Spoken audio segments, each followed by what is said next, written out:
সিরাতুন নবী সাল্লাল্লাহু আলাইহি ওয়াসাল্লাম আলোচনা করবেন শেখ মতিউর রহমান মাদানী। আসসালামু আলাইকুম ওয়া রাহমাতুল্লাহি ওয়া বারাকাতুহু। ইন্নাল হামদালিল্লাহ নাহমাদুহু ওয়া নাস্তাঈনুহু ওয়া নাস্তাগফিরুহু ওয়া নাউযু বিল্লাহি মিন শুরুরি আনফুসিনা ওয়া মিন সাইয়্যাতি আমালিনা। মান ইয়াহদিহিল্লাহু ফালা মুদিল্লা লাহু ওয়া মান ইউদ্লিল ফালা হাদিয়া লাহু ওয়া আশহাদু আল লা ইলাহা ইল্লাল্লাহু ওয়াহদাহু লা শারীকা লাহু ওয়া আশহাদু আন্না মুহাম্মাদান আবদুহু ওয়া রাসূলুহু সাল্লাল্লাহু তাআলা আলাইহি ওয়া আলা আলিহি ওয়া সাহবিহি ওয়া সাল্লামা তাসলিমান কাসীরা। আম্মা বাদ। সম্মানিত দিনী ভাতৃমণ্ডলী, আল্লাহ রাব্বুল আলামিনের প্রশংসা এবং প্রিয় নবী সাল্লাল্লাহু আলাইহি ওয়াসাল্লামের উপর সালাত ও সালামের পর আজ জুমাবার এশার সালাতের পর আমাদের ধারাবাহিক দর্স সিরাতুন নবী সাল্লাল্লাহু আলাইহি ওয়াসাল্লামের পর্ব নম্বর 59। আজ তারিখ 24 রজব 1443 হিজরি মোতাবেক 25 ফেব্রুয়ারি 2022।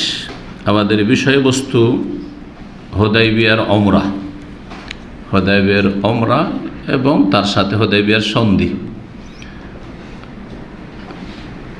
তারিখের কিতাবে অথবা সিরাতে ওমরাতুল হুদাইবিয়া, হুদাইবিয়ার ওমরা বলে প্রসিদ্ধ, যেমন এখানে লেখক সেটাই বিষয়বস্তু উল্লেখ করেছেন, ওমরাতুল হুদাইবিয়া, হুদাইবিয়ার ওমরা। কিন্তু বাংলাভাষীদের মাঝে বা অধিকাংশ মুসলিমদের মাঝে হুদাইবিয়ার সন্ধি বলে প্রসিদ্ধ। সুলহুল হুদাইবিয়া, সুলহুল হুদাইবিয়া। সুলহ মানে সন্ধি, সুলহ মানে হচ্ছে আসুলহ মানে মীমাংসা, আসুলহ মানে সন্ধি। তো সুলহ হুদাইবিয়া, সুলহ হুদাইবিয়া বলে বা হুদাইবিয়ার সন্ধি বলে প্রসিদ্ধ বা পরিচিত আজকের বিষয়টি। হুদাইবিয়ার সন্ধি বলতে পারেন আজকের বিষয়বস্তু, বাংলাতে এটাই বলাটা বেশি ভালো যাতে সবাই বুঝে। আর হুদাইবিয়ার সন্ধির একটি গুরুত্বপূর্ণ দিক হচ্ছে যে হুদাইবিয়ার ওমরা, মানে হুদাইবিয়া থেকে ওমরা শেষ করে ফিরে যেতে হয়েছে। ওমরা করার জন্য মক্কা যেতে হয়, বাইতুল্লাহর তওয়াফ করতে হয়, সাফা মারওয়া সাই করতে হয়, আর তারপর সেখানে গিয়ে মাথা মুন্ডন করতে হয় অথবা পুরো মাথা থেকে ছোটো করতে হয়। সেগুলি করা সম্ভব হয়নি। হুদাইবিয়া থেকে কোরবানির যে পশু, হাদির পশু ছিল, সেগুলি জবাই করে চলে আসতে হয়েছিল। এই জন্য এর নামকরণ হয়েছে সিরাতের কিতাবাদিতে বা সিরাত যারা রচয়িতা, সিরাতের লেখক, তাদের কাছে ওমরাতুল হুদাইবিয়া বলে। এবং হুদাইবিয়া নামক স্থানে যেহেতু সন্ধি হয়েছিল মক্কার কাফির কুরাইশদের মাঝে এবং রাসূলুল্লাহ সাল্লাল্লাহু আলাইহি ওয়াসাল্লাম সাহাবায়ে কেরামদের মাঝে, এর জন্য এর নাম হচ্ছে সুলহুল হুদাইবিয়া বা হুদাইবিয়ার সন্ধি। তো আজকে হুদাইবিয়ার সন্ধি নিয়ে আলোচনা হবে। প্রথম পর্ব, দুটো পর্বে ইনশাআল্লাহ তাআলা আমরা চেষ্টা করব শেষ করার। শুরুতে বলে দিই যেটা অত্যন্ত গুরুত্বপূর্ণ বিষয়, সেটা হচ্ছে যে কোরআনে কারিমে কি এই হুদাইবিয়ার সন্ধির কথা আছে কি না। কারণ আমরা সবসময় নবী সাল্লাল্লাহু আলাইহি ওয়াসাল্লামের জীবনীটাকে কোরআনে কারিমের সাথে জড়াবার চেষ্টা করো, কোরআনে কারীম থেকে প্রমাণ করার চেষ্টা করো। কোরআনে কারীমে যদি কিছু থাকে সেগুলি আলোচনার চেষ্টা করব। সেটা আমাদের কিতাবে থাক অথবা নাই থাক, কিন্তু আমরা যেহেতু বিভিন্ন কিতাবকে সামনে রেখেও আমরা সিরাতের আলোচনা করি। আর কোরআনে কারীম ইসলামের সবচেয়ে গুরুত্বপূর্ণ আল্লাহর কিতাব, আর তারপর রাসূলুল্লাহ সাল্লাল্লাহু আলাইহি ওয়াসাল্লামের হাদিস, আর তারপরে সিরাতের কিতাবাদি। জি, তো কোরআনে কারীমে হুদাইবিয়ার কথা আছে। এই হুদাইবিয়া সম্পর্কে একটি সূরাই আল্লাহ নাযিল করেছেন, সেই সূরার নাম হচ্ছে সূরাতুল ফাতহ। সূরাতুল ফাতহ 26 পারার প্রথম সূরা হচ্ছে সূরা আহকাফ, আর তারপরে সূরা মুহাম্মদ, আর তারপরে সূরা আল ফাতহ। আল ফাতহ মানে কি? বিজয়। আল্লাহ রাব্বুল আলামিন এই সূরার প্রথম আয়াতে হুদাইবিয়ার সন্ধিকে ফাতহ, বিজয় বলে, শুধু বিজয় না, ফাতহা মুবিনা, সুস্পষ্ট বিজয়, প্রকাশ্য বিজয় বলে আখ্যায়িত করেছেন। এবং তার বিভিন্ন আয়াতে হুদাইবিয়ার সন্ধির বিভিন্ন দিকগুলি আল্লাহ রাব্বুল আলামিন সেখানে বর্ণনা করেছেন। আমরা ক্ষেত্র বিশেষে আলোচনার সাথে সাথে সেই আয়াতগুলির দিকে ইঙ্গিত করব বা কিছু কিছু আয়াত আমরা সেখানে পাঠ করব। জি, হুদাইবিয়া জায়গা কোথায়? হুদাইবিয়া জায়গা কোথায়? কারণ 1400 বছর আগের জায়গাগুলিকে বর্তমান জায়গা দিয়ে পরিচিত করা এটা একটা গুরুত্বপূর্ণ জিনিস। অনেক সময় মানুষ জানতে পারে না, কিতাব পড়ে তখন নাম আলাদা পায়, কিন্তু বর্তমানের নাম একেবারে পরিবর্তন হয়ে গেছে। সুতরাং যদি আগের ইতিহাসের সাথে বর্তমান আপনার মানে ভৌগোলিক জ্ঞান না থাকে, জিওগ্রাফিয়ার জ্ঞান না থাকে, তাহলে বলতে পারবে না। যেমন একজন মানুষকে জিজ্ঞাসা করেন জুলহুলাইফা হাদিস আছে, জুলহুলাইফা, তো জুলহুলাইফা জায়গাটা কোথায়? জুলহুলাইফা সাধারণত কোথাও লেখা পাবেন না হয়তো, আর থাকলেও খুব কম আছে। কিন্তু ওই জায়গায় কি লেখা আছে? আবিয়ারে আলী লেখা আছে বা আবারে আলী লেখা আছে। জি, তাহলে আমরা এখন জানতে পারলাম যদি ওই জুলহুলাইফারই নতুন নাম হচ্ছে আবিয়ারে আলী বা আবারে আলী, তাহলে বলবো যে যেই জায়গাটাতে লোকেশন লেখা আছে আবারে আলী বা আবিয়ারে আলী, ওই জায়গা, সেটা হচ্ছে মসজিদ নববীতে 10 কিলোমিটার মক্কার পথে। জি, এইরকমই যখন তাইফ দিয়ে আপনারা ওমরা করতে যান, তখন মিকাত হচ্ছে হাদিস আছে কি, হ্যাঁ, কারনুল মানাজিল, কারনুল মানাজিল, কিন্তু কারনুল মানাজিল লেখা নেই। এই জায়গার নাম কি? আস-সাইলুল কবির। মাশাআল্লাহ, আমাদের ইউসুফ ভাই যেহেতু ওখানে ব্যবসা করেছেন, মিকাতে ওনার হোটেল ছিল, মাশাআল্লাহ, সেই জন্য আগে আগে বলছেন। জি, জোহফা, জোহফা ও মিকাত, মক্কার পশ্চিম দিক থেকে যারা আসবে, উত্তর পশ্চিম থেকে না, পশ্চিম দিকে তো সাগর, তো পশ্চিম দিক থেকে রাস্তা কোথায়? উত্তর পশ্চিম দিক থেকে তাদের আরেকটি মিকাত জোহফা, কিন্তু জোহফা নামে কোনো জায়গা আজকাল পরিচিত নেই। তাহলে জোহফা কোন জায়গার নাম? সেটা বর্তমান নাম, সে গ্রাম বিরান হয়ে গেছে, গ্রাম নাই ওই যে ওইটা, কিন্তু তার পাশে একটা ছোট শহর গড়ে উঠেছে, সেই শহরের নাম হচ্ছে রাবেগ, সেই শহরের নাম হচ্ছে রাবেগ, এইভাবে। জি হ্যাঁ, তো এই হুদাইবিয়া, হুদাইবিয়ার বর্তমান নাম অনেকে জানেন যারা, হ্যাঁ, মক্কা থেকে জেদ্দার পথে যাতায়াত করেছেন ও যাতায়াত করেন। সোমাইসি, মক্কা থেকে যখন জেদ্দার পথে যাবেন একটি জায়গা হচ্ছে সোমাইসি, যেখানে চেকিং পয়েন্ট আছে, গাড়ি চেক হয়, এটা হচ্ছে সোমাইসি।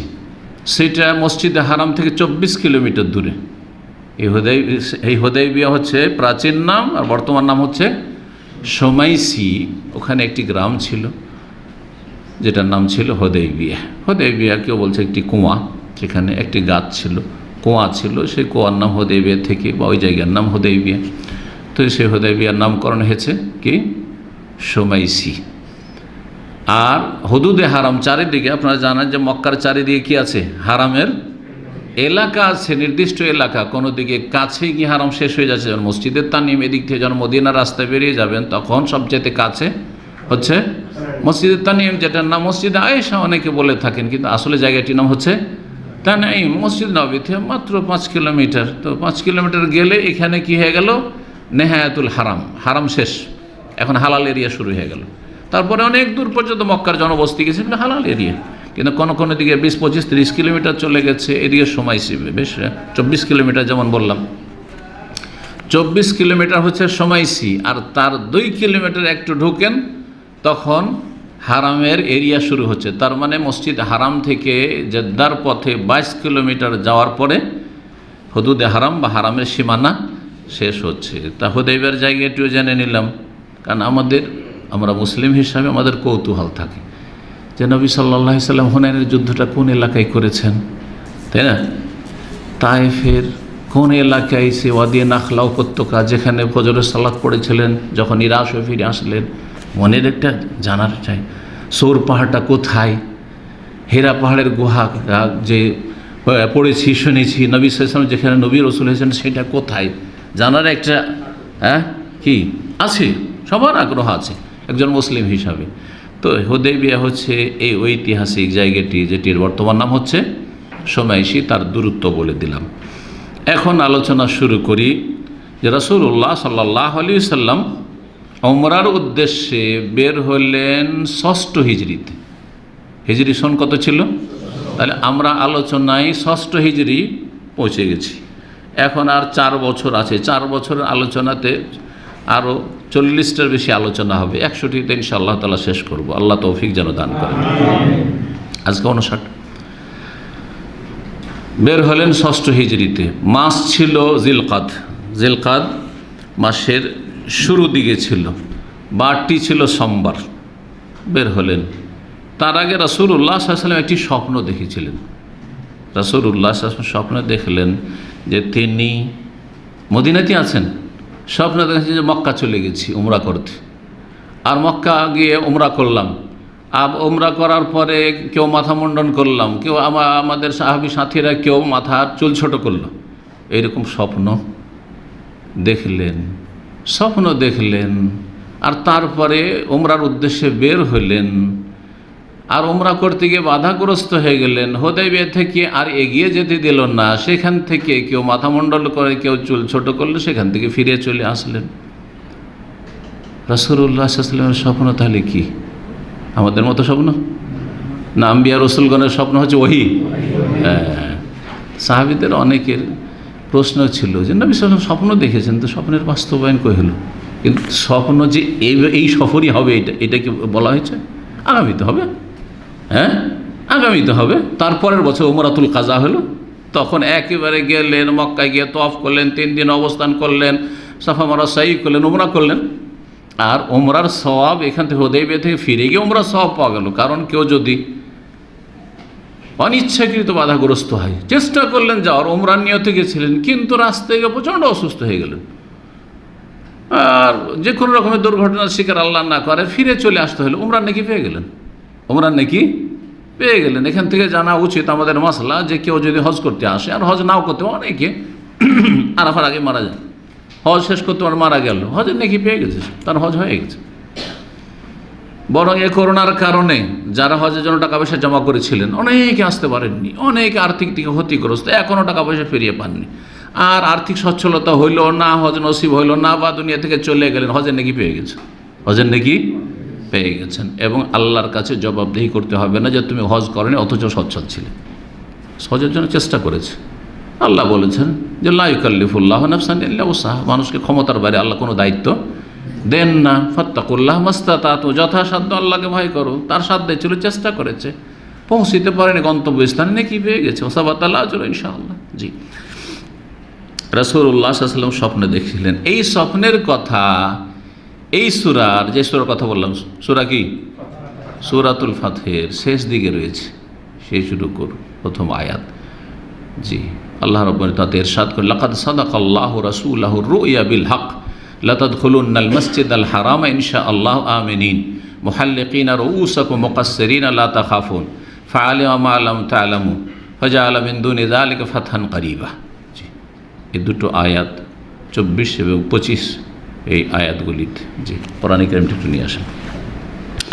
এই আয়াতগুলিতে আল্লাহ রাব্বুল বলেছেন, লাকাদ সাদাকাল্লাহু রাসূলাহু রুইয়া, নিঃসন্দেহে আল্লাহ রাব্বুল আলামিন তার রসুল সাল্লাল্লাহু আলাইহি ওয়াসাল্লামের স্বপ্ন সত্য করে দেখিয়েছেন। স্বপ্ন কি করেছেন? সত্য করে দেখিয়েছেন। কি স্বপ্ন? লাতাদখুলুন্নাল মাসজিদাল হারামা ইনশাআল্লাহু আমিনিন, অবশ্যই তোমরা অচিরেই শীঘ্রই মসজিদে হারামে প্রবেশ করবে নিরাপদ, কোনো ভয় থাকবে না, কারণ চুক্তি হওয়ার পরে তোমরা যাবে। মুহাল্লিকিনা রুউসাকুম, তোমাদের কেউ মাথা মুন্ডন করবে, ও মুকাসসিরিন, কেউ মাথার চুল ছোট করবে, লা তাখাফুন, কোনো ভয় থাকবে না। আল্লাহ বর্ণনা করে দিয়েছেন। তো এই কথাগুলি আল্লাহ রাব্বুল আলামিন কোরআন কারীমে যে বর্ণনা করেছেন সূরাতুল ফাতহে, আমরা মাঝে মাঝে সেই আয়াতগুলি তেলাওয়াত করব।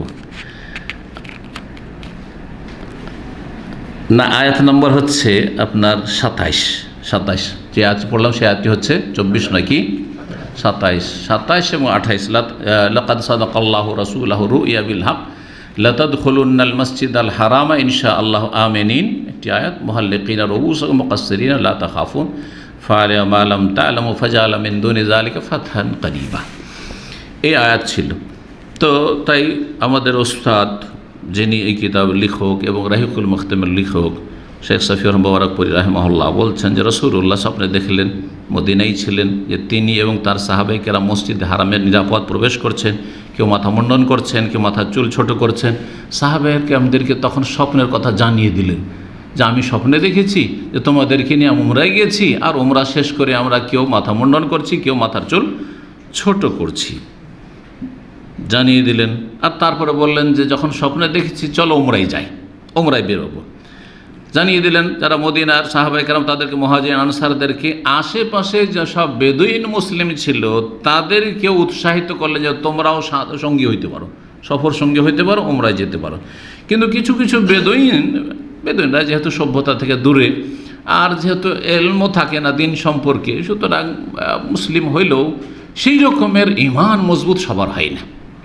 জি, আর এই রোগগুলি ওদের মধ্যে আছে যারা এমন এলাকায় বাস করে, প্রত্যন্ত অঞ্চলে, যেখানে কোনো আলেমের দিন নেই, যেখানে এলমের চর্চায় নেই, দিনের দর্শাই নেই, কোনো আলোচনা নেই, সেখানকার লোকেরা ওই রকম অন্ধকারে থাকে। আজকাল গ্রামে গঞ্জে অনেকটাই এরকমই অবস্থা, যদি সেখানে দিনই দাওয়াতি যদি কার্যক্রম না থাকে তাহলে। জি, যদিও শহরে অন্য রকমের বেদিনী আছে, অন্য রকমের পাপ আছে, যেগুলো হয়তো অনেক সময় গ্রামে নেই, তো এরকমটা আছে।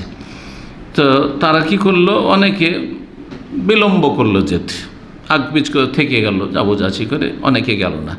তারা মনে করলো যে না না, নবী সাল্লাল্লাহু আলাইহি ওয়াসাল্লামের সাথে যাবো, আমাদেরকে নিয়ে যাবে, আর যাওয়ার পরে ওনার তো মাতৃভূমিতে থেকে যাবে, আর আমরাকে একা ফিরে আসতে হবে। এইরকম ধরনের মন্তব্য অনেকে করলো। জি, আল্লাহ ইয়ানকালিবুর রাসূল ওয়াল মুমিনুনা ইলা আহলিহিম আবাদা, এই কথাগুলিও আল্লাহ রাব্বুল আলামিন এখানে বর্ণনা করেছেন। এখানে আল্লাহ রাব্বুল আলামিন তাদের কথা বর্ণনা করেছেন। আয়াত নম্বর 11-12-তে আল্লাহ বলছেন সূরা ফাতির, সায়াকুলুল মুখাল্লাফুনা মিনাল আরাব, বেদুইনদের যারা পিছিয়ে থেকে গেছিল এই উমরা সফর বা হুদাইবিয়ার সফর থেকে, তারা বলেছিল শাগালাতনা আমওয়ালুন ওয়া আহলুনা, আমাদের পরিবার আর আমাদের সংসারের কাজ নিয়ে, ধন সম্পদ, কেউ ব্যবসা অথবা গৃহস্থী, এসব আপনার ছাগল অথবা উট, এগুলো নিয়ে ব্যস্ত, আমরা এই সময় যেতে পারবো না। ফাস্তাগফির লানা, সুতরাং আমাদের জন্য আল্লাহর কাছে একটু ক্ষমা চান, আল্লাহ যেন আমাদের মাফ করে দেয়। অলসতা, এটা ঠিক ওই রকমই যেমন আমাদের সমাজের বেনামাজিরা বলে, কত জায়গায় যে বেনামাজিদেরকে দাওয়াত দিলাম, হ্যাঁ নামাজটা পড়িয়েন, হুজুর দোয়া করিয়েন, কি করিয়েন, দোয়া করিয়েন। আমার দোয়াতে কাজ হবে না চেষ্টা না করলে, চেষ্টা আপনার, তারপরে দোয়া কাজে আসবে। আর আমার দোয়া দিয়ে শুধু কাজ হবে না, দোয়া দিয়ে পূর্বকে পশ্চিম আর পশ্চিমকে পূর্ব করে দিব, এটা অসম্ভব কথা। কর্ম লাগবে, তার সাথে দোয়া লাগবে, আপনারও দোয়া লাগবে, আমারও দোয়া লাগবে, তাহলে কাজ হবে। জি, আল্লাহ মাফ করে। তো এইটা হচ্ছে এই বেদুইনদের চরিত্র। আজকাল বেনামাজিদের কথাগুলি, পাপ করছে, হ্যাঁ অপরাধ করছে, আর বলছে শুধু দোয়া করি। জি, ফাস্তাগফির লানা, ইয়া রাসূল আমাদের জন্য আল্লাহর কাছে ক্ষমা চান, আল্লাহ যেন মাফ করে। বলছে ইয়াকুলুনা বিআলসানিহিম মা লাইসা ফি কলবিহিম, তারা জবানে এক কথা বলছিল কিন্তু অন্তরে সব কথা নাই আসলে। তারপরে আল্লাহ বলছেন তারপরের আয়াতে, বাল জানানতুম আল্লা ইয়ানকালিবার রাসূল ওয়াল মুমিনুনা ইলা আহলিহিম আবাদা, বরং হে বেদুইন তোমাদের ভুল ধারণা, কুধারণা যে রাসূল সাল্লাল্লাহু আলাইহি ওয়াসাল্লাম এবং যারা মুহাজির ঈমানদার আবু বকর ওমর, ওরা যে এসেছে হিজরত করে মাতৃভূমি ফিরে চলে যাবে, এখন যেহেতু ইসলাম শক্তিশালী হচ্ছে আর মদিনায় থাকবে না, হ্যাঁ স্বদেশে ফিরে যাবে।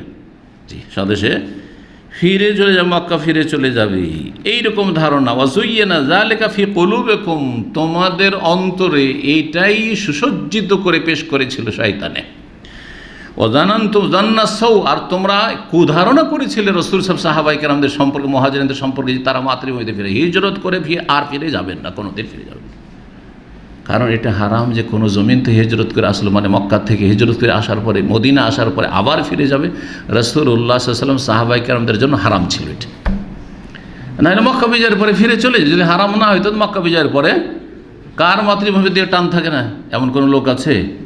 এটাকে বলেছি যে এই ভালোবাসা হচ্ছে প্রাকৃতিক ভালোবাসা, এটা কোনো ধর্মীয় ভালোবাসা নয়। মাতৃভূমির সাথে যেটা প্রেম, ভালোবাসা, প্রীতি, এইটা হচ্ছে প্রাকৃতিক।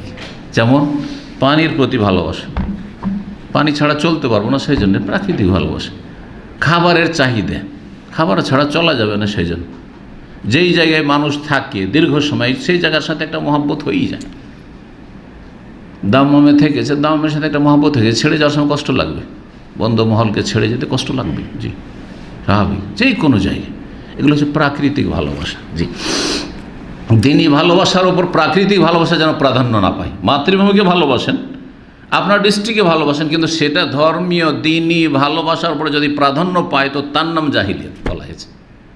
তখন সেটাকে বলা হয়েছে হামিয়াতুল জাহিলিয়া, জাহিলি পক্ষপাতিত্ব। জি, তো এরা কুধারণা করেছিল, আল্লাহ বলছেন ওয়াকুনতুম কওমান বুরা, তোমরা ধ্বংসপ্রাপ্ত, তোমরা ধ্বংসের পথে, ভুলের পথে। জি, তো এই ছিল এই মর্মে আয়াত। ওই কথাগুলি এখানে শেখ তুলে ধরেছেন এই কোরআন কারীমের আলোকে। তাদের ধারণা যে নবী সাল্লাল্লাহু আলাইহি ওয়াসাল্লাম ফিরে আসবেন না, আর আমরা ব্যস্ত, যাব না আমরা। রাসূলুল্লাহ সোমবারে বেরোলেন, হ্যাঁ যেমনটা বললাম। সাহাবায়ে কেরামদের সংখ্যা, মুহাজির আনসারদের সংখ্যা ছিল 1400, সাথী সঙ্গী 1400 সাহাবায়ে কেরামদেরকে নিয়ে বেরোলেন। নিজের সাথে হাদির পশু নিলেন, কোরবানির পশু। ওমরায় যাচ্ছেন, আবার কোরবানির পশু কিসের? হ্যাঁ বুঝেন এটা? হ্যাঁ হজের আগে না, হজের আগে বললেন নাই। হাদি আর উজহিয়া, উজহিয়া হচ্ছে কোরবানির পশু, যেই কোরবানি যে কোনো জায়গায় হয়, কিন্তু সময়ের দিক থেকে সীমিত সময়ে সেটা হবে। উজহিয়া যেটা কোরবানি, সেটা হচ্ছে আমরা যেটাকে কোরবানি বলি, সেটা হচ্ছে সময়ের দিক থেকে সীমিত সময়, আর স্থানের দিক থেকে ব্যাপক। পার্থক্যটা শুনে, উজহিয়া আর হাদিতে পার্থক্য। সময়ের দিক থেকে সীমিত সময় মানে কোরবানি হইতে হবে 10, 11, 12, 13 জিলহজ, জিলহজ মাসের এই 4 দিনের ভিতরে। এটার নাম কি? উযহিয়া। মানে নিজের বাড়িতে যে কোরবানিগুলো করছেন, বাড়িতে করেন আর এখানে করেন, মক্কা এসে করেন, আপনি হজে এসে করেন আর উমরাতে করেন, যদি কোরবানি, এটা হচ্ছে কোরবানি উযহিয়া, যার সম্পর্ক হচ্ছে এই 4 দিনের সাথে। তো দিনের দিক থেকে লিমিটেড সময়, সীমিত সময়, আর জায়গার দিক থেকে সারা পৃথিবীর যে কোনো জায়গায় কোনো মুসলিম, হ্যাঁ, এই ঈদের দিনগুলি তাইয়ামে তাশরিকে জবাই করছে, সেটার নাম কি? উযহিয়া। হাদি স্থানের দিক থেকে সীমিত স্থান, আর সময়ের দিক থেকে আনলিমিটেড, গোটা বছরের যে কোনো সময় সেটা হইতে পারে। ওর উল্টা, হাদির সংজ্ঞা হচ্ছে মা ইউহদা ইলাল হারাম, এমন পশু যেটাকে হারামের উদ্দেশ্যে নিয়ে যাওয়া হয় সাথে করে। এইটাই প্রাচীন যুগে প্রচলন ছিল, কিন্তু নিয়ে গেলেন না, ওখানে গিয়ে কিনলেন। কিন্তু হ্যাঁ, সেখানে দুটো দিক মনে রাখবেন। একটা হচ্ছে যে স্থানের ক্ষেত্রে সীমিত স্থান, সেটা হইতে হবে হুদুদে হারামের ভিতরে, হারামের এরিয়ার ভিতরে। আর তার চাইতে উত্তম হচ্ছে মেনাই। হ্যাঁ, নবী সাল্লাল্লাহু আলাইহি ওয়াসাল্লাম কি বলেছেন? নাহার তো হা হোনা, আমি এই জায়গায় কোরবানি করলাম, জবাই করলাম, হাদি জবাই করলাম। ও মেনা কুল্লুহা মানহার, মেনার এলাকা পুরোটাই হচ্ছে কোরবানির স্থান, এটা উত্তম।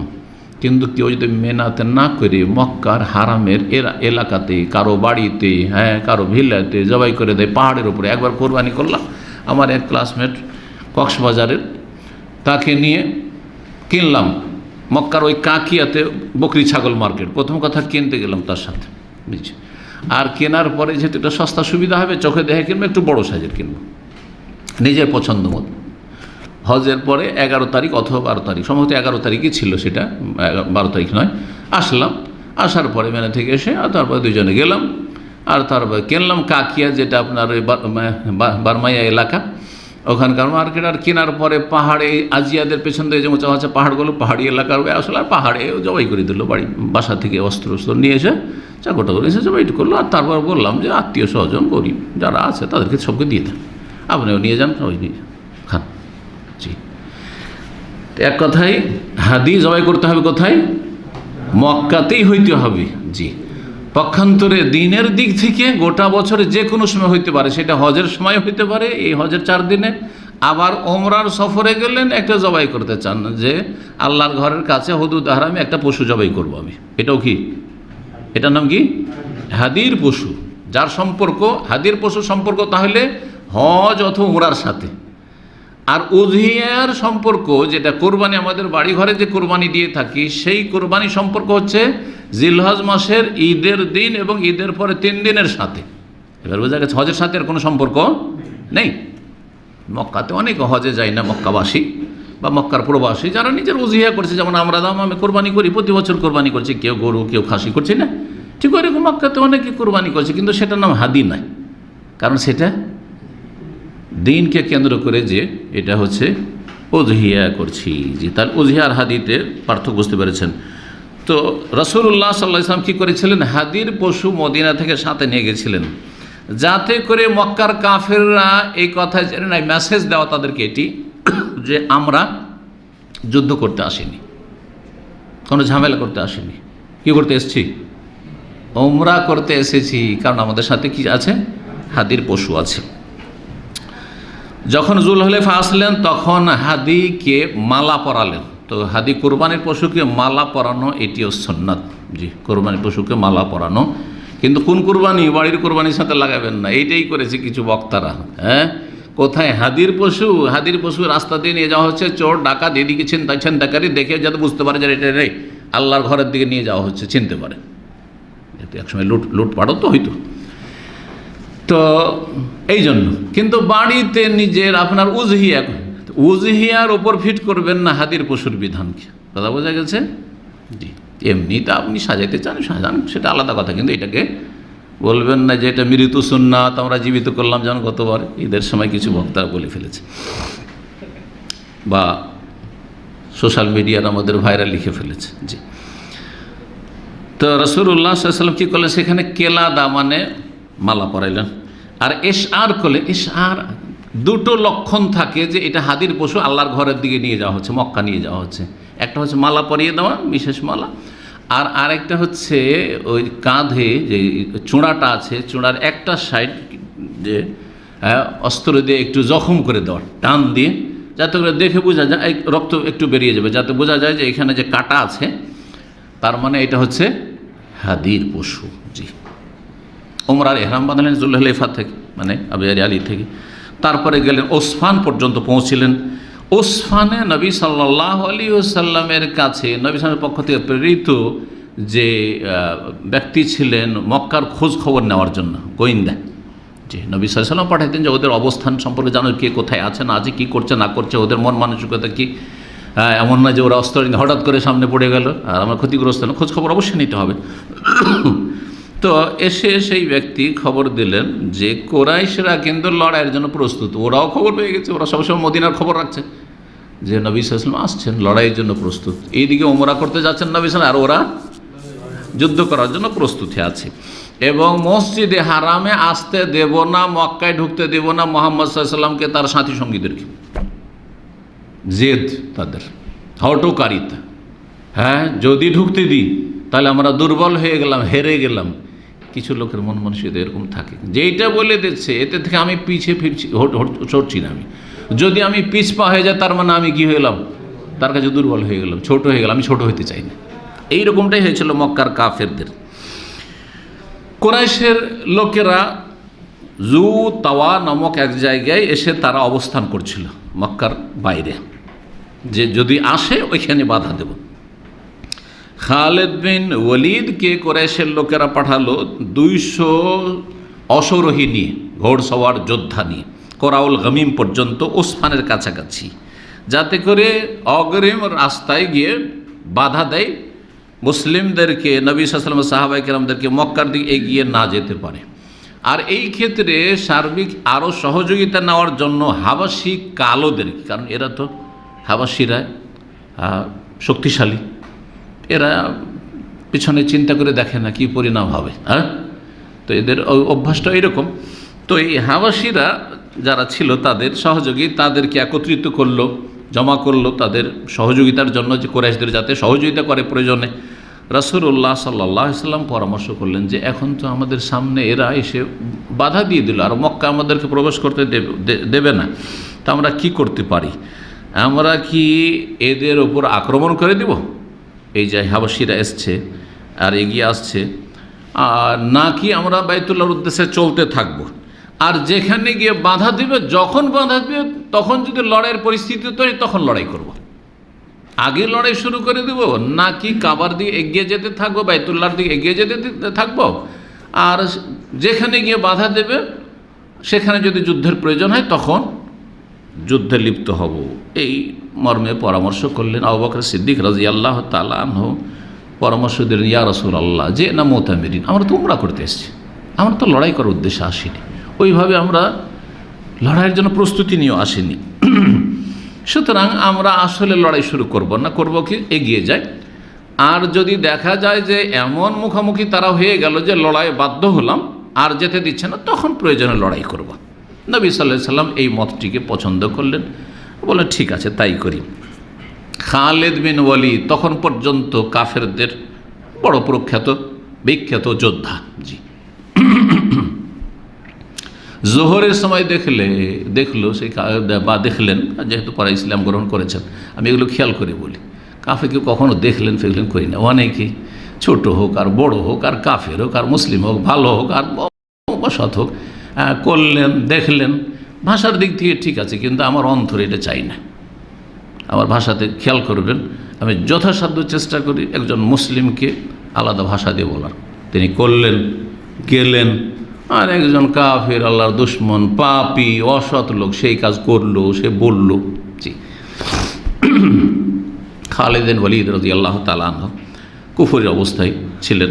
সেই সময় জোহরের সময় দেখলেন যে মুসলিমরা দূর থেকে দেখছে, 200 লোক নিয়ে যে নেতৃত্ব দিচ্ছে, দেখছেন যে মুসলিমরা রুকু করছে, সেজদা করছে। আরে এটাই তো সুযোগ ছিল, যেমনই সিজদা পড়েছে তখন তো আমরা চারিদিকে আক্রমণ করে দিতে পারতাম আর এগুলোকে শেষ করে দিতে পারতাম।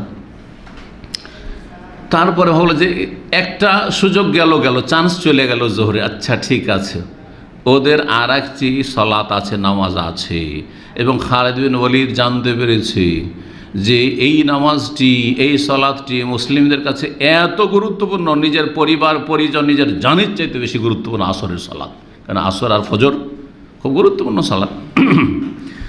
তো এই সুযোগের সন্ধানে ও পথ পেতে আছে, প্রস্তুত হয়ে আছে যে হামলা করবে আসরের সময়। তার আগে আল্লাহ রাব্বুল আলামিন সালাতুল খৌফের বিধান নাজিল করে দিলেন। হ্যাঁ, ভয়ভীতির সলাত, যে একদল সলাত পড়ো আর এক দল কাফেরদের সামনে প্রস্তুত হয়ে থাকো, দাঁড়িয়ে থাকো অস্ত্র নিয়ে।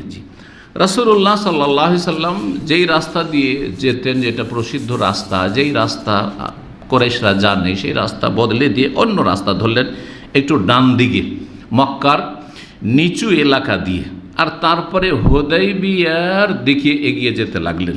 যেই জায়গাটি বললাম যে সময়সী, এদিকে এগিয়ে যেতে লাগলেন। সেটা মক্কা থেকে কোন দিকে? পশ্চিম দিকে। মাশাআল্লাহ, জেদ্দা কোন দিকে? পশ্চিম দিকে না? পশ্চিম দিকে, মক্কা থেকে পশ্চিম দিকে। যখন হুদাইবিয়ার স্থানে পৌঁছলেন রাসূলুল্লাহ সাল্লাল্লাহু আলাইহি ওয়াসাল্লাম, তখন তার যে উষ্ট্রি ছিল, বাহন ছিল, সেই উটনিটার নাম কি ছিল বা উষ্ট্রির নাম কি ছিল? কাসওয়া। ওর নাম ছিল কাসওয়া। এটাতে বোঝা যায় যে পশুরও নাম রাখা যেতে পারে। আরেকটি মশলা জানেন, ফিকহি মশলা, পশুর নাম। যারা কুকুর পুষে কুকুরের নাম রাখে, কিন্তু ইংরেজদের কুকুরের নাম আছেও। আর ইংরেজদের যারা গোলাম, তাদের বাচ্চাদের নাম ইংরেজদের যে কুকুরের নাম থাকে, নিজের ছেলে মেয়েদের নাম রাখে। মুসলিম সমাজ এমন আছে না? কারণ ডালিম, তো কারের নাম কি? ববি, টমি, এই ধরনের নামগুলো। যে ওই ব্রিটিশদের গোলামি করে 250-300 বছর গোলামি করে এমন গোলামের গোলাম হয়েছে মানসিক দিক থেকে, যে ওদের যেগুলো কুকুরের নাম সেগুলি এক শ্রেণীর বেদিন মুসলিমদের নাম হয়ে থাকে। এমন নাম হওয়া উচিত নয়, এটি হচ্ছে মানসিক গোলামি। কিন্তু পশু পাখির নাম রাখা যেতে পারে। পশু পুষছেন, একটা পাখি পুষছেন, নাম রাখতে পারেন। আপনার ঘোড়ার নাম রাখতে পারেন। নবী ঘোড়ার নাম ছিল, নবী সাল্লাল্লাহু আলাইহি সাল্লামের উটের নাম ছিল, উটের নাম ছিল কাসওয়া। বসে গেল উঠ, যখন বসে গেল নবী সাল্লাল্লাহু আলাইহি ওয়াসাল্লাম উঠাবার চেষ্টা করলেন, সাহাবীরা চেষ্টা, কিন্তু আর উঠে না। জি, তখন সাহাবীরা বলতে লাগলেন যে খালাতিল কাসওয়া, এই কাসওয়া নামক উষ্ট্রি ক্লান্ত হয়ে গেছে। নবী সাহেব বলেছেন না, মা খালাতিল কাসওয়া, এই উষ্ট্রি ক্লান্ত হয়ে যায়নি, বা এই উষ্ট্রি হয়, আপনি দেখেছেন যারা আপনার চাষাবাদ করেন, চলতে চলতে গরু কি করে, গাড়িতে চলতে চলতে বা হালে লাঙ্গলে চলতে চলতে বসে যায়, যেখানে সেখানে বসে যায়। কিছু গরুর বধ সব আছে, যেখানে সেখানে বসে যায়। এটাকে কি বলে? এইরকম গরুকে কি বলে? একজন অলস তো আম ভাষা। আমাদের আঞ্চলিক ভাষায় আমরা বলি, মালদহ রাজশাহীর লোকেরা বুঝবে, এটাকে কাইঠা বলে। কাইঠা বুঝেন নাকি? কাইঠা শব্দ, কাইঠা বলদ। তো খালাতিল কাসওয়া মানে এই কাসওয়া উঠি কাইঠা হয়ে গেছে। ঠিক তখন নবী সাল্লাল্লাহু আলাইহি ওয়াসাল্লাম বলছেন, না, মা খালাতুল কাসওয়া, আমার উষ্ট্রি কাইঠা হয়ে যায়নি, অলস হয়ে যায়নি। ওমা যাকা লাহা বেখলুক, আর এইটা আমার এই উষ্ট্রি বাহনের চরিত্রও না, এইরকম স্বভাবের নয় আমার।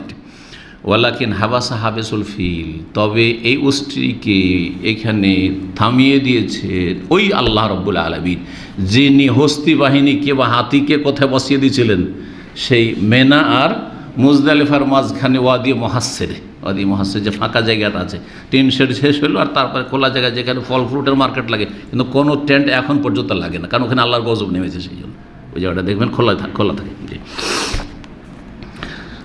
তার আল্লাহ থামিয়েছেন, আল্লাহ বসিয়েছেন।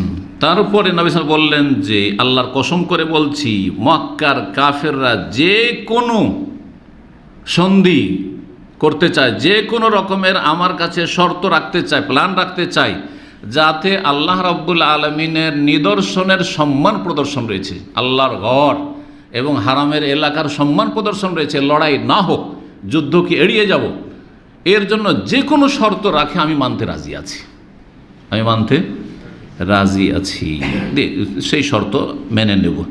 তারপরে নবী করিম সাল্লাল্লাহু আলাইহি ওয়াসাল্লাম একটা ধমক দিলেন উষ্ট্রিকে, উষ্ট্রি লাফিয়ে উঠল, উষ্ট্রি আর তারপরে আরেকটু এগিয়ে গেল, হুদাইবিয়ার কাছাকাছি বসে গেছিল প্রথম, আর তারপর আরেকটু এগিয়ে গিয়ে যখন ঠিক হুদাইবিয়া নামক স্থানে গিয়ে নবী সাল্লাল্লাহু আলাইহি ওয়াসাল্লাম অবতরণ করলেন। মক্কার কাফেরদের প্রতিনিধি একের পর এক আসা শুরু হলো। বুদাইল বিন ওয়ারকা খুজাই একদল খোজা বংশের লোক নিয়ে আসলো। এরা রাসূলুল্লাহ সাল্লাল্লাহু আলাইহি ওয়াসাল্লামের হিতাকাঙ্ক্ষী ছিল, তবে কুফরির অবস্থায় ছিল, কাফের ছিল, কিন্তু কাফের হলো নবী সাল্লাল্লাহু আলাইহি ওয়াসাল্লামের এরা দরদি ছিল। নবী সাল্লাল্লাহু আলাইহি ওয়াসাল্লাম বললেন যে দেখো, কোরাইশরা তো লড়াইয়ের জন্য প্রস্তুত হয়ে রয়েছে। বোদাইল বললেন যে কোরাইশরা তো প্রস্তুতি নিয়ে রয়েছে লড়াইয়ের জন্য এবং মসজিদে হারামে আপনাদেরকে ঢুকতে দেবে না। রাসূলুল্লাহ সাল্লাল্লাহু আলাইহি ওয়াসাল্লাম বললেন যে দেখো, আমরা তো আসলে উমরা করতে এসেছি, আমরা তো আর লড়াই করতে আসিনি। ওরা লড়াই করতে চায়, কিন্তু আমরা তো লড়াই করতে চাই আর এই উদ্দেশ্য নিয়ে আসেন, আমরা উমরা করতে এসেছি, এবং এই উমরা পালনের জন্য এবং মক্কা প্রবেশের জন্য যে কোনো রকমের সন্ধিতে প্রস্তুত আছি, যদি চুক্তি করতে চায়, সন্ধি করতে চায়, তার জন্য প্রস্তুত হয়ে গেছি। কিন্তু কোরাইশরা লড়াই ছাড়া কোনো পথ বেছে নিল না, না যেতে দেব না, ঢুকতে দেব না, লড়াই করব, এইরকম মন মানসিকতা কোরাইশদের। নবী করিম সাল্লাল্লাহু আলাইহি ওয়াসাল্লাম যখন দেখলেন যে ওরা লড়াই করবে, রাসূলুল্লাহ সাল্লাল্লাহু আলাইহি ওয়াসাল্লাম বললেন যে কোরাইশরা, আমরা তোমরা করতে এসেছি, কোরাইশরা যদি না মানে আর আমাদেরকে প্রবেশ না করতে দেয়, লড়াই ছাড়া কোনো পথ না থাকে, তো লড়াই করব, তাহলে লড়াই করবো, কিন্তু আমরা তো লড়াই করার জন্য আসিনি। এই লড়াই করতে গিয়ে হয় প্রাণ দিয়ে দিব, আর না হলে আল্লাহ রাব্বুল আলামিন আমাদেরকে বিজয়ী করবেন। তারপরে রাসূলুল্লাহ সাল্লাল্লাহু আলাইহি ওয়াসাল্লাম আর কোরাইশদের মাঝে কথোপকথন একের পর এক প্রতিনিধিদের মাধ্যমে হতে লাগলো। বুদাইল ফিরে গেল, আর যাওয়ার পরে কোরাইশদেরকে জানিয়ে দিল যে রাসূলুল্লাহ সাল্লাল্লাহু আলাইহি ওয়াসাল্লামের কাছ থেকে ফিরে আসলাম, উনি তো লড়াইয়ের জন্য আসেনি, তোমরাই মারামারি করতে চাইছো, লড়াই করতে চাইছো, তুমি তো লড়াই করতে আসেনি, তিনি তো উমরা করতে এসেছেন, সাহাবায়ে সবাই উমরা করতে এসেছেন, উমরা করতে দিয়ে দিলি হয়ে যায়। তারপরে মক্কার কাফেররা মুকরিজ বিন হাফসকে পাঠাইলো প্রতিনিধি হিসাবে। রাসূলুল্লাহ সাল্লাল্লাহু আলাইহি ওয়াসাল্লাম তাকে ওই কথাগুলি বলে যে দেখো, আমরা কিন্তু লড়াইয়ের জন্য আসিনি, আমরা এসেছি উমরা করতে, আর এই উমরা পালনের জন্য যে কোনো শর্ত যদি পেশ করে শর্তগুলো মেনে নেব, সন্ধি করতে রাজি আছি, আর যদি আমাদেরকে ঢুকতে না দেয় তখন আমরা নিরুপায় লড়াই করতে হয়, তো প্রয়োজনে লড়াই করব, এইসব কথাগুলি জানিয়ে দিলেন। গেল, সেও ফিরে গেল। আর তারপরে কোরাইশরা তখন যে হাবশি যে কালোরা ছিল, তাদের একদল সেনাবাহিনী কাফেরদের, তাদের নেতা হুলাইস বিন ইকরামাকে পাঠালো। সেই ব্যক্তি মুসলিমদের কাছে আসলো। আসার পরে রাসূলুল্লাহ সাল্লাল্লাহু আলাইহি ওয়াসাল্লাম তাদেরকে বললেন যে হাযা মিন কওমিন ইউআযিমুনাল হাদী ফাবআসুহ। জি, এমন এক শর্তে রাসূলুল্লাহ সাল্লাল্লাহু আলাইহি ওয়াসাল্লাম তাদেরকে বললেন যে এরা এমন জাতি যারা হাদির তাজিম করে, সুতরাং তোমরা তাদেরকে পাঠাও, মানে হাদি তার সামনে পেশ করো। ফাফআলু ফাস্তাকবালুহু ইউলাব্বুন। আর সাহাবায়ে কেরামগণ তালবিয়া পাঠ করছেন, উমরা করতে তালবিয়া পাঠ করছেন, হাদি দেখছে। হুলাইস যখন দেখলো যে আরে এরা তো লড়াই করতে আসেনি, এরা ইহরামের অবস্থায় আছে, এদের সাথে হাদির কোরবানির পশু আছে, আর এরা তালবিয়া পাঠ করছে, লব্বাইক আল্লাহুম্মা লব্বাইক পাঠ করছে, তখন সে অবাক হইল, সুবহানাল্লাহ, মায়াম্বাগিলি হাওলা ইউসাদ্দু আনিল বাইত, এই সব লোকদেরকে বাইতুল্লাহ যেতে কেউ বাধা দেয়? কুরাইশরা কি করছে? এটা কেমন আচরণ করছে? লোখাম বংশের জালেমরা, জোজাম বংশ, হিমিয়ার বংশ, চারিদিক থেকে লোকজন আসছে আর উমরা করে যাচ্ছে। ইয়ামান থেকে আসছে, পূর্ব পশ্চিম উত্তর দক্ষিণ বিভিন্ন এলাকাতে বিভিন্ন গোত্র, কয়েকটা গোত্রের নাম নিয়ে বললেন এই ব্যক্তি হাবাসীদের যিনি নেতা হুলাইস বিন ইকরামা, যে এরা হজ করতে আসছে, এদেরকে কেউ বাধা দেয় না, আর মুহাম্মদ সাল্লাল্লাহু আলাইহি ওয়াসাল্লাম তার সাহাবায়ে কেরাম মদিনা থেকে তারা হজে এসেছেন, তাদেরকে বাধা দেওয়া হবে। আব্দুল মুত্তালিবের সন্তানকে বাধা দেওয়া হবে। ওয়ুমনাউ আনিল বাইত ইবনু আব্দুল মুত্তালিব, আব্দুল মুত্তালিবের সন্তান কাকে বলা হইতো? রাসূল সাল্লাল্লাহু আলাইহি ওয়াসাল্লামকে। কারণ আব্দুল মুত্তালিব সবার কাছে সুপরিচিত, মক্কার সর্দার ছিলেন, তিনি ইন্তেকাল করেছেন, সবাই চেনে আব্দুল মুত্তালিবকে। কিন্তু নবী সাল্লাল্লাহু আলাইহি ওয়াসাল্লামের বাবা আব্দুল্লাহ যৌবনেই মারা গেছে, যৌবনকালে। তাতে অনেকে আব্দুল্লাহ বললে অনেকে চেনবে না, আব্দুল্লাহর ছেলে বললে। সেই জন্য দাদার সাথে সম্পৃক্ত করে নবী সাল্লাল্লাহু আলাইহি ওয়াসাল্লাম কখনো কখনো বলেছেন আনান নবিয়্যু লা কাযিব আনা ইবনু আব্দুল মুত্তালিব। হুনাইনের যুদ্ধে বলেছেন আমি সত্যবাদী নবী, মিথ্যুক নই, এবং আমি হচ্ছে আব্দুল মুত্তালিবের সন্তান। এখান থেকে বোঝা যায় ফিকহি মাসলা যে কেউ দাদার সাথে, দাদার ওপরে কেউ আছে, হ্যাঁ, খ্যাতি সম্পন্ন ব্যক্তি, তার সাথে নিজেকে সম্পৃক্ত করে আমি অমুকের সন্তান বলতে পারি। যেমন আমরা আদম সন্তান বলছি না, আমি আদমের সন্তান বলতে পারি না? তা আদম সন্তান যদি বলতে পারি, তো আমার দাদার দাদা কোনো বিখ্যাত ব্যক্তি ছিলেন, তার সাথে আমি নিজেকে সম্পৃক্ত করতে পারি না? অবশ্যই করতে পারি। তো নবী সাল্লাল্লাহু আলাইহি সাল্লাম সম্পর্কে এই হাবাসী নেতা বলল যে আব্দুল মুত্তালিব সন্তানকে মক্কা যেতে, কাবা ঘরে যেতে বাধা দেওয়া হবে। হালাকাত কুরাইশ রাব্বিল বাইত, এই বাইতুল্লাহ রবের কসম করে বলছি কুরাইশ ধ্বংস হয়ে যাবে। যদি এইসব ভালো মানুষকে যদি উমরা না করতে দেয়, কাবা ঘরে ঢুকতে না দেয়, তাহলে কুরাইশ ধ্বংস হয়ে যাবে। এরা তো এসছে উমরা করতে। কুরাইশ যখন এই মন্তব্য শুনলো, শোনার পরে দেখলো যে না, এ তো আমাদের লোক না, এ তো মুহাম্মদের পক্ষ থেকে বলছে, না না না না। তখন তাকে অপমান করলো, অপদস্থ করলো, বলছে ইজলিস ইন্নামা আনতা আরাবী, বস, তুই একজন বেদুইন, যাযাবর, তোর কি মূল্য আছে? লা ইলমা লাকা বিল মাকাইদ, এইসব কিছু বুঝিস না, কোনো রকমের ষড়যন্ত্র অথবা চক্রান্ত অথবা কিছু বুঝিস না। না, মুহাম্মদকে মনে করছি খুব ভালো মানুষ, না না না না না, এক কথায় হেয় প্রতিপন্ন করে তাকে বিদায় করে দিল। তারপর উরওয়া বিন মাসউদ সাকাফিকে প্রতিনিধি করে পাঠালো মক্কার কাফেররা। আসলো, আসার পরে কথা বললো রাসূলুল্লাহ সাল্লাল্লাহু আলাইহি ওয়াসাল্লামের সাথে। রাসূলুল্লাহ সাল্লাল্লাহু আলাইহি ওয়াসাল্লাম ওই কথাগুলি আগের বললেন যে দেখো আমরা এসেছি উমরা করতে, আমরা লড়াই করতে তোমাদের সাথে আসিনি, আমরা মক্কা যেতে দাও, কাবা ঘরে তওয়াফ করবো, সাফা মারওয়া সাই করবো, আর উমরা করার পর আমরা ফিরে চলে আসবো, ব্যাস এটাই উদ্দেশ্য। তখন সেই ব্যক্তি বলল এই মুহাম্মদ আরাআইতা লাউ ইস্তাসালতা কওমাকা হাল সামিতা বিআহাদি মিনাল আরাবি ইজতাহা আহলাহু ক্বাবলাকা। হে মুহাম্মদ সাল্লাল্লাহু আলাইহি ওয়াসাল্লাম, আপনি যে আপনার বংশের বিরুদ্ধে এই যে লড়াই করছেন, বদর হলো, ওহুদ হলো, এই হলো, সেই হলো, এই যে করছেন, আরবের ইতিহাসে আমাদের পূর্বপুরুষদের মাঝে আপনি কি এমন কোনো ব্যক্তি জানেন যে নিজের বংশকে নিশ্চিহ্ন করেছে? এমন কোনো লোক তো এরকম নেই যে নিজের বংশকে শেষ করে দিয়েছে। আপনি নিজের বংশের বিরুদ্ধে এরকম অ্যাকশন নেওয়া শুরু করেছেন, এটা কেমন কথা? যারা নবী সাল্লাল্লাহু আলাইহি ওয়াসাল্লামকে তিনি কী করছেন, এই কথাগুলি শোনাচ্ছেন যে আপনার আচরণটা আপনার বংশের বিরুদ্ধে। কিন্তু নবী সাল্লাল্লাহু আলাইহি ওয়াসাল্লাম তো বংশের বিরুদ্ধে না, কিসের বিরুদ্ধে? কুফরের আর কাফেরের বিরুদ্ধে, কুফরি বিরুদ্ধে, শিরকের বিরুদ্ধে, আর কাফের মুশরিকের বিরুদ্ধে, আল্লাহর শত্রুদের বিরুদ্ধে। জি, তারা নিজের বংশের আল্লাহর সাথে শত্রুতা করেছে, আল্লাহর দ্বীনের সাথে শত্রুতা করেছে। এমনটা তো পাওয়া যাবে না যে নিজের বংশকে নিশ্চিহ্ন করেছে। তো এইভাবে যে এগিয়ে যাচ্ছেন, আর যদি লড়াই হয়ে যায় তো হয় আপনার বংশ শেষ হয়ে যাবে, নিশ্চিহ্ন হয়ে যাবে আপনাদের সামনে পরাজিত হইলে, আর না হইলে এর বিপরীতটা হবে যে আপনি কি হবেন আর আপনার সাথী সঙ্গী পরাজিত হবেন। যদি এমনটা হয় তাহলে দেখেন, আপনি যদি পরাজিত হয়ে যান তো আপনার আশেপাশে যে সাথে আছে এইসব লোক কোনো ভালো লোক না। মন্তব্য করছে কে? উরওয়া বিন মাসউদ, কাফেরদের প্রতিনিধি, সাকাফি, সাকিব গোত্রের। সাকিব গোত্র হচ্ছে তায়েফের প্রসিদ্ধ গোত্র। আপনার সাথে যারা আছে এরা হচ্ছে সব অযোগ্য লোক, অপদার্থ লোক। এরা এক সময় পরাজিত হইলে আপনাকে অসহায় একা ছেড়ে দিয়ে পালিয়ে যাবে। এরা মদিনার লোক, আপনাকে ছেড়ে দিয়ে চলে যাবে, আপনি অসহায় হয়ে যাবেন। তখন আবু বকর সিদ্দিক রাদিয়াল্লাহু তাআলা আর রাগ বরদাস্ত করতে পারে। আরে আমাদের সম্পর্কে মন্তব্য করছে, মুহাজির আনসার সম্পর্কে, যে আমরা নবী সাল্লাল্লাহু আলাইহি ওয়াসাল্লামকে অসহায় ছেড়ে দিয়ে পালিয়ে যাব, হ্যাঁ, তখন তিনি একটা গালি দিয়েছিলেন। সহিহ বুখারীতে এর রিওয়ায়াত রয়েছে কিতাবুল মাগাজিতে, অমসুস বাজার আল্লাহ, অমসুস বাজার আল্লাহ বলে গাল দিয়েছিলেন। লাত তাদের দেবী, হ্যাঁ, লাত দেবীর তুমি লজ্জা স্থান চুষো, খারাপ গাল। কখনো কখনো নেক মানুষ, ভালো মানুষও নিজের আবেগকে কন্ট্রোল করতে পারেন না, মুখ দিয়ে গালি বেরিয়ে যেতে পারে। আর এইরকম ক্ষেত্রে আল্লাহর শত্রু, আল্লাহর দিনের শত্রু তাদেরকে এভাবে গাল দিয়েছিলেন। জি, আমাদের সম্পর্কে তুমি মন্তব্য করছো, আর নাহানু নাফিরু আনহু, নবীকে ছেড়ে দিয়ে আমরা পালায়ন করব, এটা হইতে পারে?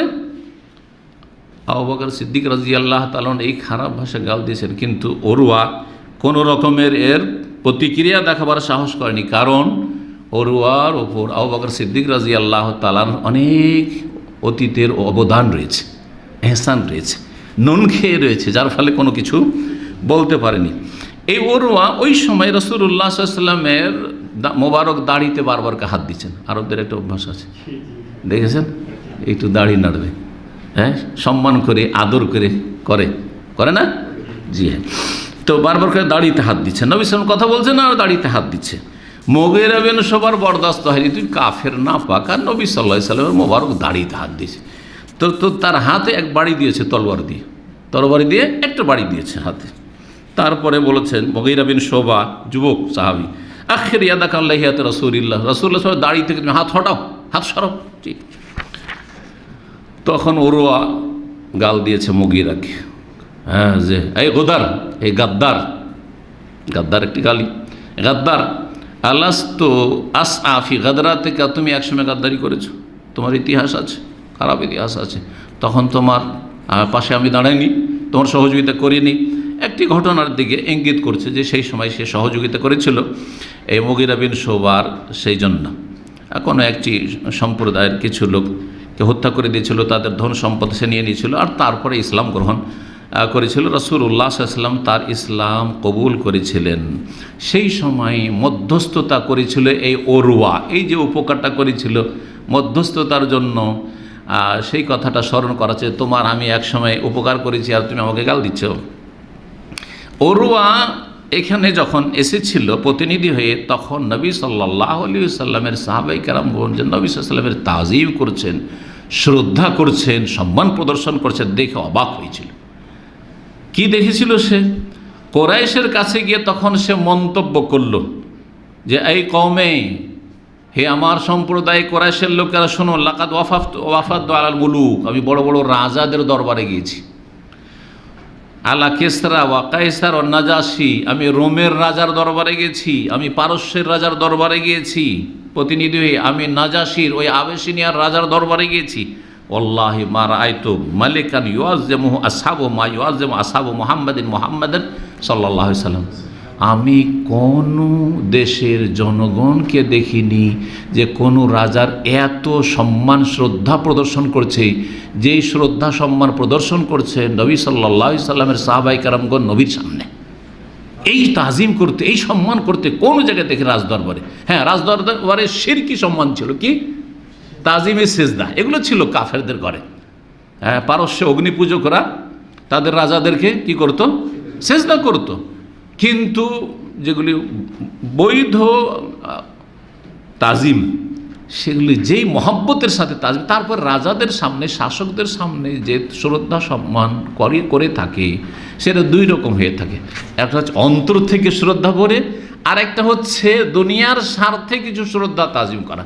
আজকাল অধিকাংশগুলি স্বার্থপর, কিন্তু অধিকাংশ যারা রাজাদের ডানে বামে থাকে, আর এই প্রধানমন্ত্রী রাষ্ট্রপতির ডানে বামে থাকে, অধিকাংশ চামচা।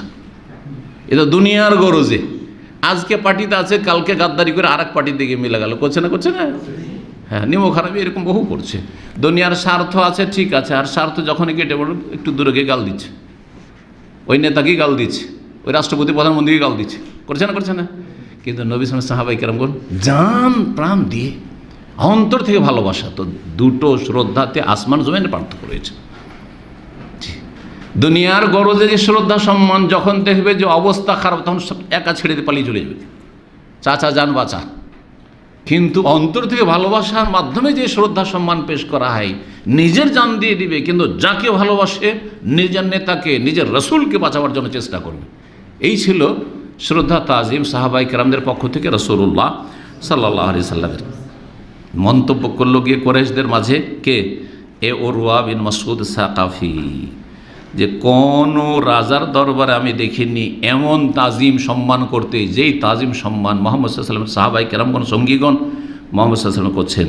ওয়াল্লাহি কেমন শ্রদ্ধা সম্মানগুলি ছিল তার একটা ঝলক তিনি তুলে ধরছেন। বলছে ওয়াল্লাহি, আল্লাহর কসম করে বলছে, ইন তানাখামা নুখামাতান, নবী সাল্লাল্লাহু আলাইহি ওয়াসাল্লাম যদি থুথু ফেলছেন, একটু কাশ ফেলছেন, ইল্লা ওয়াকাত ফি কাফি রাজুলি মিনহুম, তাদের যে কেউ চট করে ধরে নিচ্ছে থুথু, চট করে ধরে নিচ্ছে সেই কাশ, জি, আর তারপরে সেটা নিজের ফাদালাকা বেহা ওয়াজহাহু জিলদাহু, আর তারপরে নিজের চেহারাতে নিজের শরীরে মেখে নিচ্ছে। কি ভালোবাসা!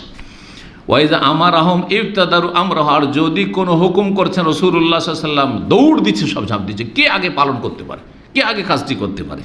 ওয়াইজা তাওয়াদ্দার, যখন নবী উজু করছেন, উজু করতে দেখলাম কাদু ইয়াক্তাতিরুনা আলা ওয়াজুই, উজুর পানি নিয়ে কাড়াকাড়ি করতে গিয়ে মারামারি করে ফেলবে, কে নিতে পারে, মারামারি শুরু হয়েছে মনে হচ্ছে। এইরকম ভালোবাসাতে। ওয়াইজা তাকাল্লাম, আর যখন নবী কথা বলছেন সাল্লাল্লাহু আলাইহি ওয়াসাল্লাম, খাফাজু আসওয়াতাহুম ইনদাহু, আস্তে করে কথা বলছে, জোরে কোনো কথা নেই সাহাবায়ে কেরামদের, জোরে কোনো কথা নেই। ওমা ইউহিদ্দুনা ইলাইহি নাযরা তাযিমান লাহু, আর এত শ্রদ্ধা করেন যে শ্রদ্ধার কারণে নবী সাল্লাল্লাহু আলাইহি ওয়াসাল্লামের দিকে কেউ তাকিয়ে দেখে না।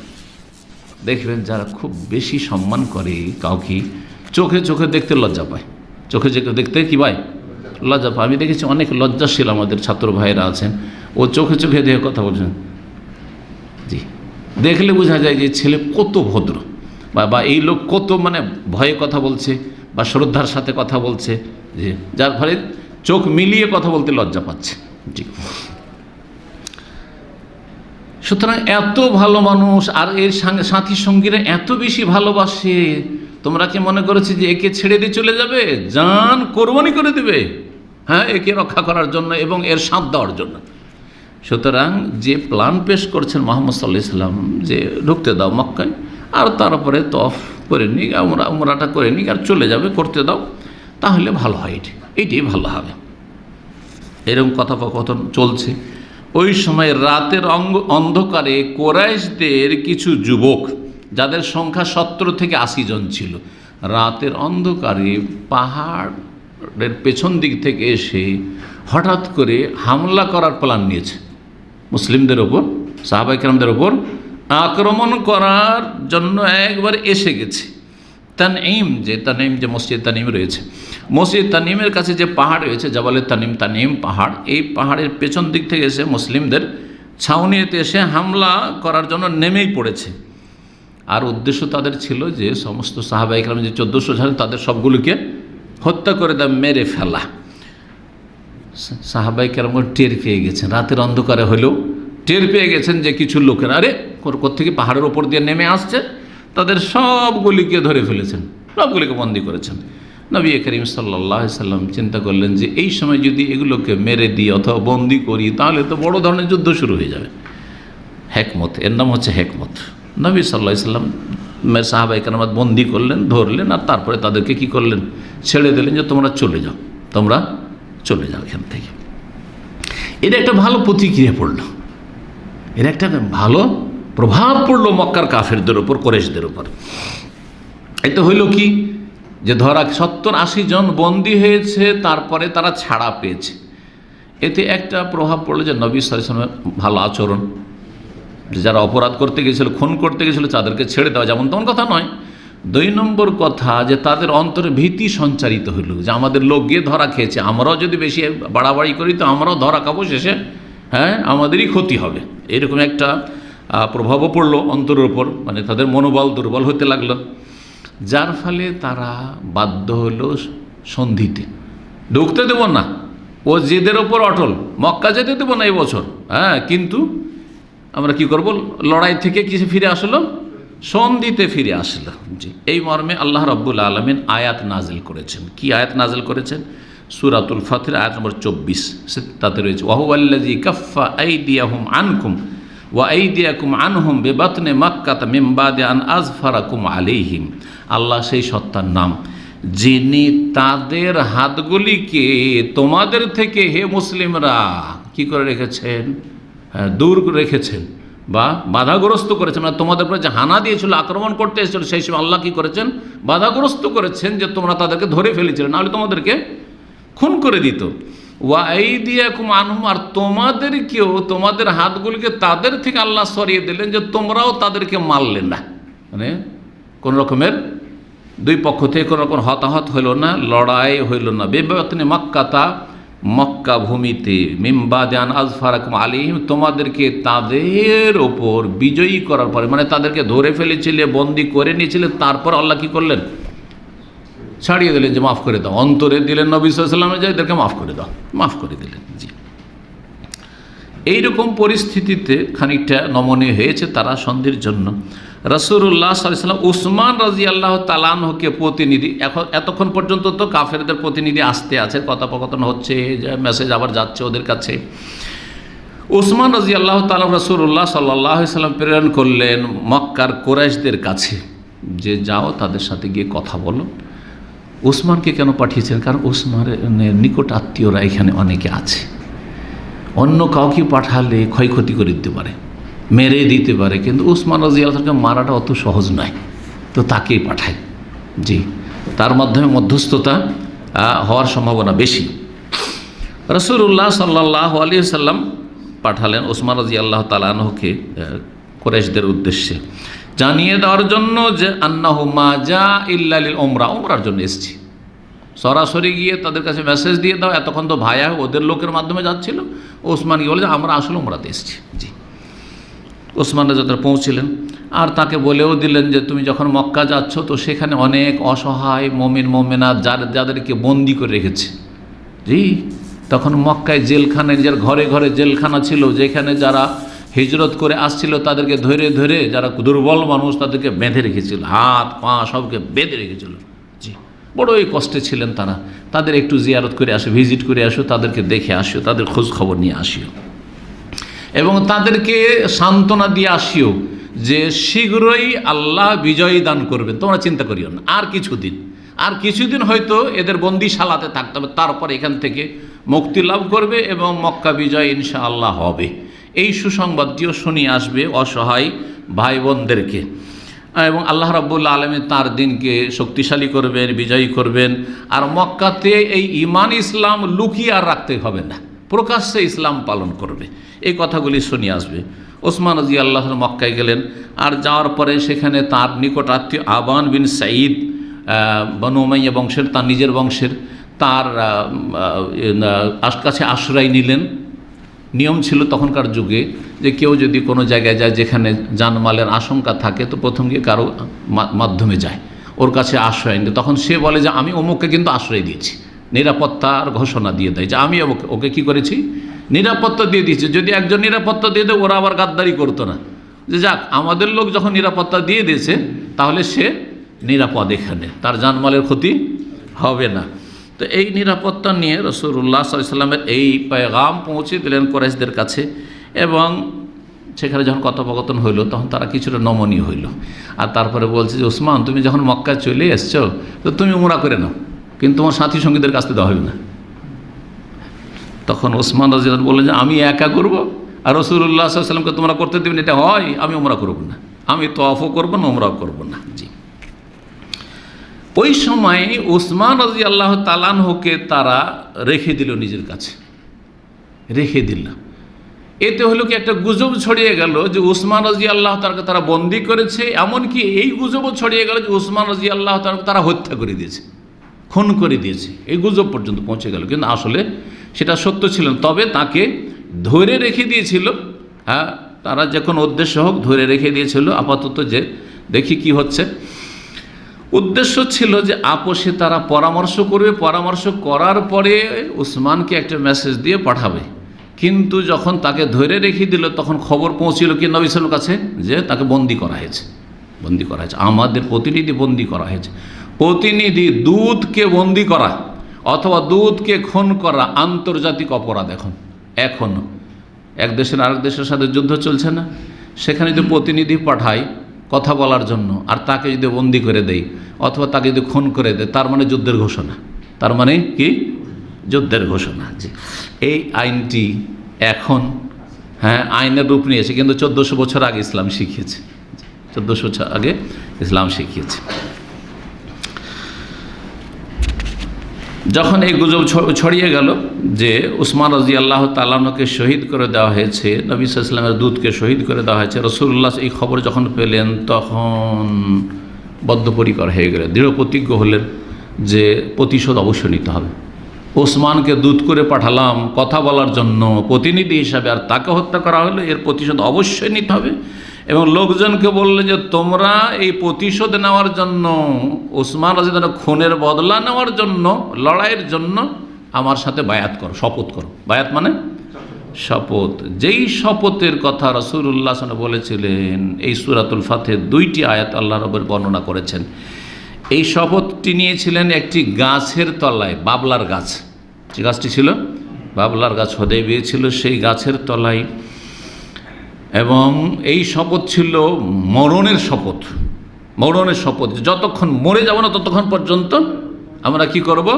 প্রতিশোধ নেওয়ার জন্য প্রস্তুত হয়ে রয়েছি। যে সমস্ত সাহাবায়ে কেরাম ছুটে আসলেন বায়াত করার জন্য, যে আমরা পালায়ন করব না রণক্ষেত্র, যুদ্ধের ক্ষেত্র থেকে, এবং আমরা মরে গেলেও আমরা পিছপা হব না। এই বায়াত করে রাসূলুল্লাহ সাল্লাল্লাহু আলাইহি ওয়াসাল্লাম এক হাতকে আর এক হাতের উপর রাখলেন আর বললেন যে তোমরা সবাই বায়াত করছো, উসমান এখানে, উসমানও যেন আমার সাথে বায়াত করে, তার পক্ষ থেকে আমি বায়াত করছি। এই হাতটা হচ্ছে উসমান, এটা হচ্ছে আমার হাত, এটা হচ্ছে আমার হাত। রাসূলুল্লাহ সাল্লাল্লাহু আলাইহি ওয়াসাল্লাম এভাবে বায়াত করলেন উসমান রাদিয়াল্লাহু পক্ষ থেকে। যখন বায়াত শেষ হয়ে গেল তখন আল্লাহ রাব্বুল আলামিন এই বায়াত শপথের ফজিলত সম্পর্কে আয়াত নাজিল করলেন। সূরা আল ফাতহ আয়াত নম্বর 10-এ রয়েছে এবং আয়াত নম্বর 18-তে রয়েছে। আয়াত নম্বর 10-এ রয়েছে ইন্নাল্লাযিনা ইউবাইউনাকা ইন্নামা ইউবাইউনাল্লাহ, হে নবী তোমার সাথে যারা বায়াত করছে, শপথ নিচ্ছে বা শপথ করছে তোমার সাথে, তারা মূলত আল্লাহর সাথে শপথ করছে। ইন্নামা ইউবাইউনাল্লাহ ইয়াদুল্লাহি ফাওকা আইদিহিম, আল্লাহর হাত তাদের হাতের উপর রয়েছে, আল্লাহর হাত তাদের হাতের ওপর রয়েছে। সুতরাং এই বায়াত যারা ভঙ্গ করবে, চুক্তি ভঙ্গ করবে, তাদের জন্য কঠিন শাস্তি রয়েছে। জি, ওমান আওফা বিমা আহাদ আলাইহিল্লাহ, আর যদি আল্লাহর সাথে যে ওয়াদা প্রতিশ্রুতি করলো, যে বায়াত করলো, যদি পুরা করে তো ফাসানুতিহি আজরান আযীমা বা ফাসায়ুতিহি আজরান আযীম, আল্লাহ রাব্বুল আলামিন তাদেরকে মহা পুরস্কার দেবেন। আল্লাহ বলছেন ফাসায়ুতিহি আজরান আযীমা, অবশ্যই আল্লাহ রাব্বুল আলামিন তাদেরকে মহা পুরস্কার দেবেন। 18 নম্বর আয়াত আল্লাহ কি বলছেন? লাকাদ রাদিয়াল্লাহু আনিল মুমিনিন, আল্লাহ সেসব মুমিনদের ওপর সন্তুষ্ট হয়ে গেছেন। এসব মুমিন কারা? এই হুদায়বিয়ার সন্ধিতে উপস্থিত 1400 সাহাবায়ে কেরাম। ইয ইউবাইউনাকা তাহতাশ শাজারা, যখন তারা বায়াত করেছিল গাছের তলায়, তাহতাশ শাজারা, ফাআলিমা মা ফি কুলুবিহিম, তারা তাদের অন্তরে যে ঈমান এবং ইয়াকিন রয়েছে তা আল্লাহ জেনেছেন এবং তাদেরকে আল্লাহ রাব্বুল আলামিন উত্তম প্রতিদান দান করেছেন। বলছেন আল্লাহ রাব্বুল সেই সম্পর্কে যে লাকাদ রাদিয়াল্লাহু আনিল মুমিনিনা ইয ইউবাইউনাকা তাহতাশ শাজারা ফাআলিমা মা ফি কুলুবিহিম, তাদের অন্তরে যা কিছু আছে আল্লাহ জানছেন। ফাআনজালাস সাকিনাতা আলাইহিম, তাদের অন্তরে আল্লাহ প্রশান্তি ঢেলে দিয়েছেন। ওয়া আসাবাহুম ফাতহান কারিবা, এবং শীঘ্রই তাদেরকে আসন্ন কি করবেন? বিজয় দান করবেন। এখানেও ফাতহ বিজয় বলা হয়েছে, আর প্রথম আয়াতে কি বলা হয়েছে? সুস্পষ্ট বিজয় বলা হয়েছে। ওই আয়াতটা পড়ে দিই। আল্লাহ কি বলছে? ইন্না ফাতাহনা লাকা ফাতহাম মুবিনা, নিশ্চয় হে নবী তোমাকে বিজয় দান করেছি, সুস্পষ্ট বিজয়। লিয়াগফিরা লাকাল্লাহু মা তাকাদ্দামা মিন যামবিকা ওয়া মা তাআখারা ওয়া ইউতিম্মা আলাইকা নি'মাতাহু ওয়া ইয়ানসুরাকা। আল্লাহ রাব্বুল বলছেন লিয়াগফিরা লাকাল্লাহু মা তাকাদ্দামা মিন যামবিকা ওয়া মা তাআখারা ওয়া ইউতিম্মা নি'মাতাহু আলাইকা ওয়া ইয়াহদিয়াকা সিরাতাম মুস্তাকিমা, তোমার আগের পরের গুনাহগুলি আল্লাহ ক্ষমা ঘোষণা করতে চান। ওয়া ইউতিম্মা নি'মাতাহু আলাইক, এবং তোমার ওপর নিয়ামতকে পরিপূর্ণ করতে চান। ওয়া ইয়াহদিয়াকা সিরাতাম মুস্তাকিম, তোমাকে সরল পথে পরিচালিত করতে চান।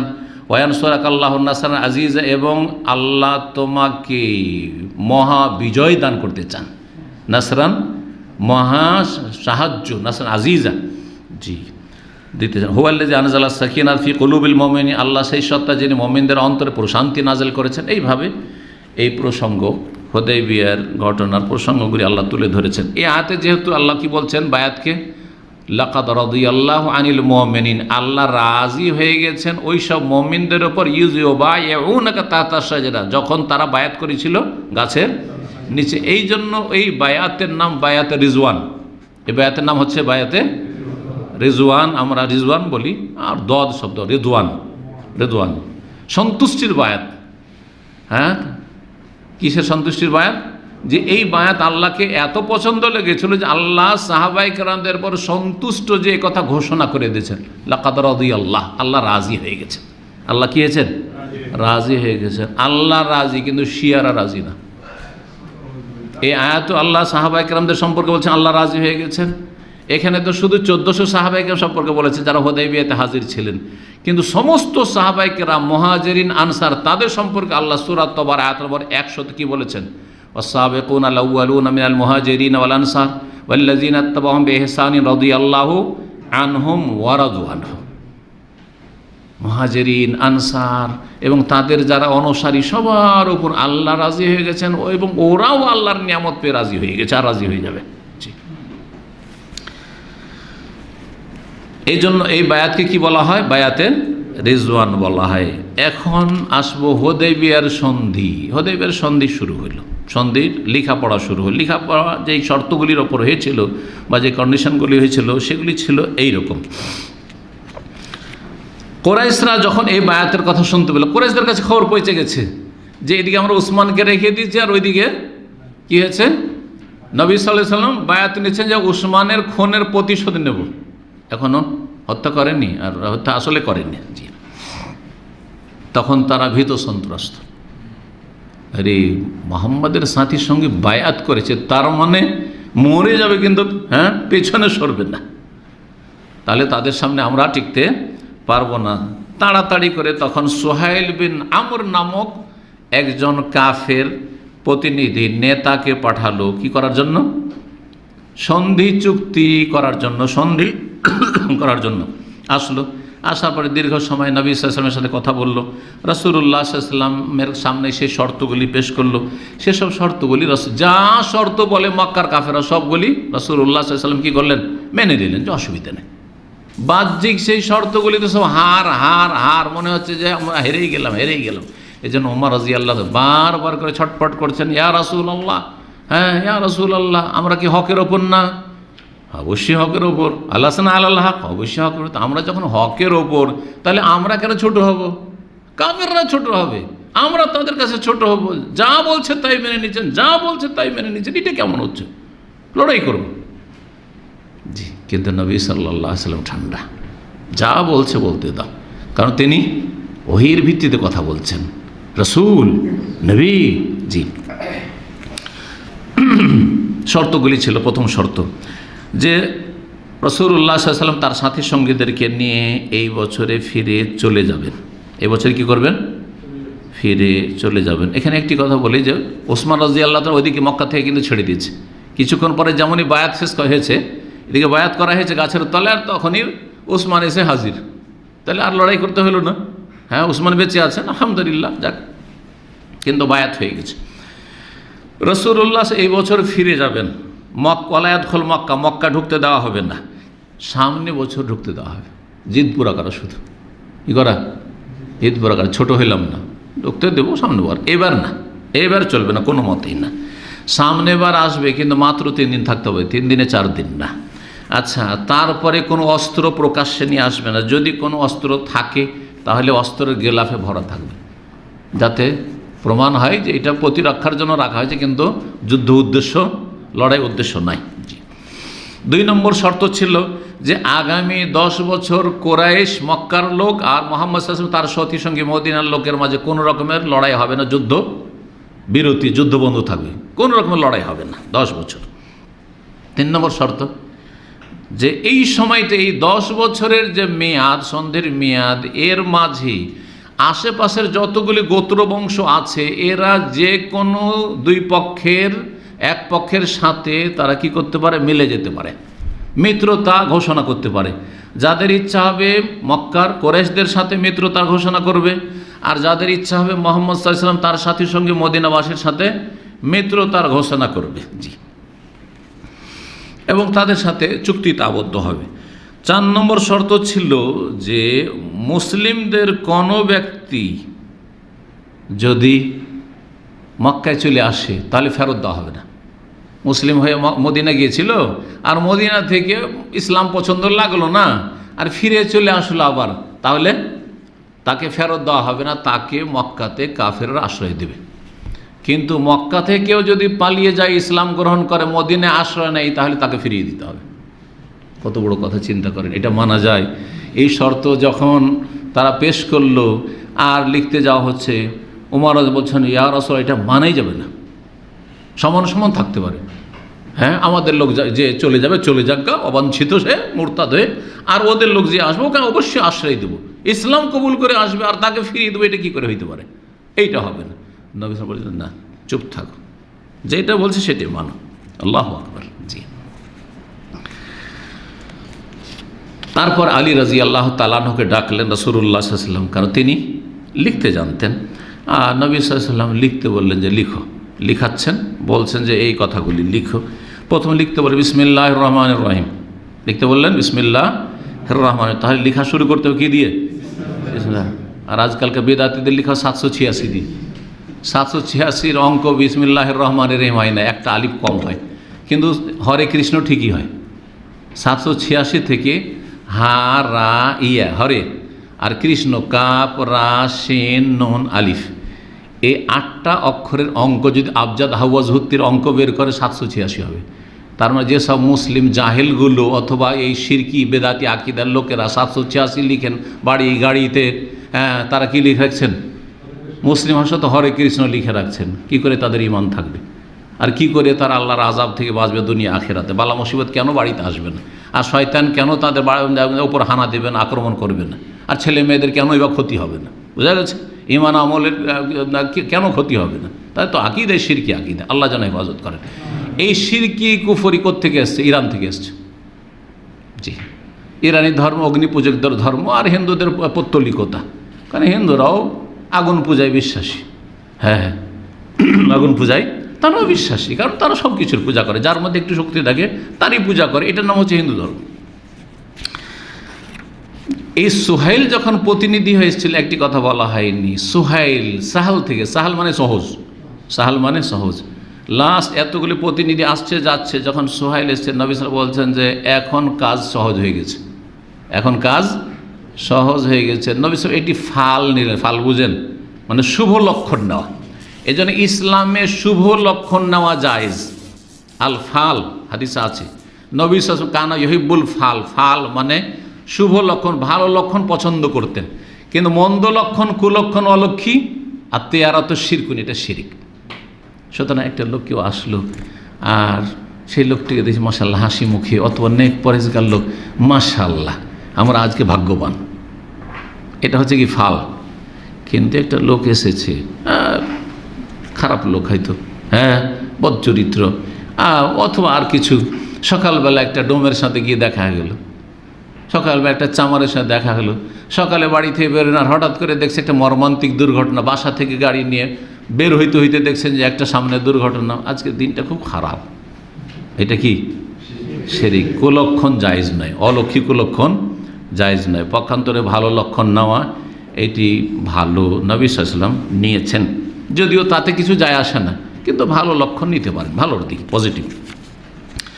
লেখা শুরু হলো, যখন বিসমিল্লাহির রহমানির রহিম লিখলেন আলী রাদিয়াল্লাহু তাআলা, তখন সুহাইল বলছে মা নাদরি মার রহমান, আরে রহমান আবার কি জিনিস? কারণ মক্কার কাফেররা রহমান মানত না, আল্লাহকে আল্লাহ বলতো, কিন্তু রহমান, আল্লাহ কোরআনে একটি আয়াত বলছে ওয়াহুম ইয়াকফুরুনা বির রহমান, তারা রহমানের সাথে কুফরি করে। রহমানের সাথে কুফরি করে দুটি তাফসীর, একটা হচ্ছে রহমান নামটি মানে না যে আল্লাহর নাম রহমান, এটা কাফেররা মক্কার মুশরিকরা মানতই না, তাহলে কুফরি করলো রহমান নামের সাথে। আরেকটি কুফরি হচ্ছে রহমানের সাথে তারা শিরিক করে, দেবদেবীর পূজা করে, 360টা মূর্তির কাবার চারিদিকে রেখে পূজা করে, এটাও রহমানের সাথে কুফরি করে, আল্লাহর সাথে কুফরি করা। জি, বলছেন না না না, রহমান আমরা তো জানি না, এই তো রহমান মানবো না, বিসমিল্লাহির রহমানে তুমি লিখছো, এটা চলবে না। তো বলছি কী লিখবো তাহলে? বলছে দেখো বিসমিকা আল্লাহুম্মা, হে আল্লাহ তোমার নামে, হে আল্লাহ তোমার নামে। জি, বিস্মিকা, যেমন আমরা নিদ্রার পূর্বের দোয়া কি পড়ি, আল্লাহুম্মা বিসমিকা, আল্লাহুম্মা বিসমিকা। আর এখানে হচ্ছে বিসমিকা আল্লাহুম্মা। তো আরব মুশরিকরা কি লিখতো, বিসমিকা আল্লাহুম্মা, কোনো কিছু শুরু করলে হ্যাঁ আল্লাহ তোমার নামে শুরু করছে, কিন্তু রহমানের নামে এটা চলবে না। রাসূলুল্লাহ সাল্লাল্লাহু আলাইহি ওয়াসাল্লাম বললেন যে যেটা বলছে সেটাই লিখো, বিসমিল্লাহির রহমানে বাদ গেল। তারপরে লিখলেন হাযা মা সালাহ আলাইহি মুহাম্মাদুর রাসূলুল্লাহ, এই চুক্তিপত্র যেটা রাসূলুল্লাহ সাল্লাল্লাহু আলাইহি ওয়াসাল্লামের পক্ষ থেকে হচ্ছে মক্কার কুরাইশদের সাথে, মুহাম্মাদুন রাসূলুল্লাহ, মুহাম্মদ রাসূলুল্লাহর পক্ষ থেকে হচ্ছে। সুহাইল বলে উঠল, আরে আমরা যদি বিশ্বাসই করতাম যে আপনি রাসূলুল্লাহ, তাহলে ঝগড়াই কি, তাহলে দ্বন্দ্ব এবার কিসে? তো রাসূলুল্লাহ মানা যাবে না, এটা লেখা যাবে না। তো মাসাদাত না কানিল ভাই, যদি এইটাই মেনে নিতাম তাহলে কাবা ঘরে যেতে আপনাকে বাধাই কেন দিতাম আমরা? হ্যাঁ, তো বাধা যখন দিচ্ছি তো আপনি রাসূলুল্লাহ, এটা তো মানি না। ওয়ালা কাতালনা, আপনার বিরুদ্ধে আমরা লড়াই করতাম না, তাহলে বদর উহুদি হইতো না, কেন লড়াই? ওয়ালা কি নক্তু, কি লিখতে হবে? বলছে ওক্ত মোহাম্মদ বিন আবদুল্লাহ, আবদুল্লাহর সন্তান মোহাম্মদ, কিন্তু মোহাম্মদ রাসূলুল্লাহ এটা লেখা যাবে না। তখন নবী বলে ইন্নী রাসূলুল্লাহ, নিঃসন্দেহে আমি আল্লাহ রাসূল, ওয়াইন কাযযাবতুম, যদিও তোমরা আমাকে মিথ্যা মনে করো, কিন্তু আমি রাসূলুল্লাহ। জি। আলী রাদিয়াল্লাহু তাআলা আনহু বলছেন রাসূলুল্লাহ সাল্লাল্লাহু আলাইহি ওয়াসাল্লাম, তুমি মিটিয়ে দাও আমার নামটা, যে রাসূলুল্লাহ লেখা আছে, মোহাম্মদ থাক আর রাসূলুল্লাহটা মুছে দাও, মিটিয়ে দাও, আর তার জায়গায় মোহাম্মদ বিন আবদুল্লাহ। আলী বলছেন না, এটা হইতে পারে না। আরে আমি রসুলের প্রতি বিশ্বাস করেছি, আমি রসুল, আমি মিটিয়ে দেবো কী করে? আমি মিটাতে পারবো না, তো অসম্ভব কথা, আমি মিটাতে পারবো না, লিখে দিয়েছি, মুশকিল। নবী সাল্লাল্লাহু বললেন যে ঠিক আছে, তো দেখিয়ে দাও কোনখান মোহাম্মদ রাসূলুল্লাহ। তার নবী সাল্লাল্লাহু আলাইহি ওয়াসাল্লাম আলী বাতা শাহ আল্লাহ উম্মি করেছিলেন তাকে, অক্ষরের জ্ঞান নবী সাল্লাল্লাহু আলাইহি ওয়াসাল্লামের ছিল না, কারো কাছে লেখাপড়া করেননি। কেন? যাতে কেউ না করতে পারে যে আমি তো মোহাম্মদের ওস্তাদ, আরে ওকে তো এইগুলোই আমি পড়াইলাম, শিখাইলাম, তাই না? আমরা যতই কিছু করি, আমাদের যদি ওস্তাদ মক্তবেরও থাকে, বলছে আসল পড়া তো আমি পড়িয়েছি ওকে, বলবে না যে আমি ওকে কায়দা পড়ি। যদি আলহামদুলিল্লাহ কায়দা, আমপারা আর কোরআন, এই তিনটেরই ওস্তাদ আমার আব্বা, আপনাদেরকে করে সব বলে দিই আলহামদুলিল্লাহ, ওই আব্বার কাছে পড়েছি। আর ওই বাংলার ক খ অ, আর তারপরে অঙ্ক 1 থেকে 100, এগুলো সব প্রথম প্রাথমিক ওস্তাদ আমার আব্বা। সারাদিন খালি পড়া, খেলা নিষিদ্ধ ছিল। আমার আব্বার পড়ছে কোনো খেলাধুলা ছিল না, যদিও আমার আলাদা একটু কিছুক্ষণ বিরতি দিই, কারণ সবসময় পড়া এটা সম্ভব না। কিন্তু তখন আমার আব্বা বুঝতেন না, সবসময় 24 ঘন্টায় পড়তাম, যতক্ষণ ঘুমাইনি ততক্ষণ পড়তে হবে, পড়া না হয় নামাজ, তারপর ঘুমিয়ে যাও, ব্যাস। চাচাতো ভাই বোনদের সাথে কখনো খেলতে দিত না, এই অবস্থা ছিল আমার। সবসময় বসে তো আমার আব্বা টেলারি করতেন, আর সবসময় সামনে হাজির, খাওয়া দাওয়া হয়ে গেছে, এসে হাজির ওইখানে। একটা শুরু হলো, আর একটা বাংলা শেষ হলো, ইংলিশ শেষ হলো, অঙ্ক। সকালবেলা প্রথম শুরু হলো আমপারা, কায়দা কোরআন দিয়ে শুরু হলো। আর তারপরে সম্ভবত আমপারা ধরার পরে ওই সকালবেলা একটু মাদ্রাসা যেতাম, সকাল 8-9টা পর্যন্ত, আর তারপরে সারাদিন চলছে আব্বার কাছে। তো আমার মূলত ওস্তাদ আব্বাই আসলে। এই জন্য অন্য কার কাছে আমি আমপারা আর কোরআন একটু পড়েছি, বাকি মক্তবে বা মাদ্রাসায় গিয়ে, পাশে মাদ্রাসা ছিল, ও মনেই নেই ওগুলো, কারণ আমার আসল ওস্তাদ, প্রথম ওস্তাদ কিন্তু ফাউন্ডেশন আমার আব্বার কাছে। জি, আল্লাহ রহম করেন। আমার নামাজের দোয়া করে এখনও মনে পড়ছে যে রুকু সেজদাতে আমার আব্বা কিন্তু আমাকে সুবহান রাব্বিল আযীম, সুবহান রাব্বিল আলা শিখাননি, এটা পরে শিখলাম, পড়ে বড় হয়ে শিখলাম। কি শিখেছেন? যেহেতু আমরা 14 পুরুষ থেকে আহলে হাদিস, কি শিখেছেন? সুবহানাকা আল্লাহুম্মা রাব্বানা ওয়া বিহামদিকা আল্লাহুম্মা গফিরলি, এটি শিখেছেন। আহলে হাদিসরা আসসালামু আলাইকা আইয়ুহান নবী বলেন না, আহলে হাদিসরা অধিকাংশ কি বলে? আসসালামু আলান নবী ওয়া রাহমাতুল্লাহি। নবী সাল্লাল্লাহু আলাইহি ওয়াসাল্লাম তারপরে মা আয়েশা, অন্যান্য অনেক সাহাবায়ে কেরাম এরকম বলতেন। আমার আব্বা ওইভাবে মুখস্থ করে আসসালামু আলান নবী ওয়া রাহমাতুল্লাহি ওয়া বারাকাতুহু, আসসালামু আলাইনা ওয়া আলা ইবাদিল্লাহিস সালিহিন। জি, রাহিমাহুল্লাহ তাআলা, আল্লাহ রহম করেন আব্বা আমার। তো আলী রাদিয়াল্লাহু তাআলা আনহু বলেন আমি মিটাইতে পারবো না। নবী সাল্লাল্লাহু আলাইহি ওয়াসাল্লাম নিজের হাতে রাসূলুল্লাহ কথাটি মুছে দিলেন, মিটিয়ে দিলেন। 2টো কপি লেখা হলো, 1 কপি কুরাইশদের হাতে তুলে দেওয়া হলো, আর 1 কপি রাসূলুল্লাহ সাল্লাল্লাহু আলাইহি ওয়াসাল্লাম সাহাবায়ে কেরামদের কাছে থাকলো। এখানে আজকে প্রথম পর্ব হুদায়বিয়ার সন্ধির শেষ করলাম। আগামী সপ্তাহে ইনশাআল্লাহ দ্বিতীয় পর্ব দিয়ে হুদায়বিয়ার সন্ধির আলোচনা সম্পূর্ণ করব। আল্লাহ যেন তৌফিক দান করেন। সাল্লাল্লাহু আলা নবিয়িনা মুহাম্মদ ওয়া আলা আলিহি ওয়া সাহবিহি আজমাইন।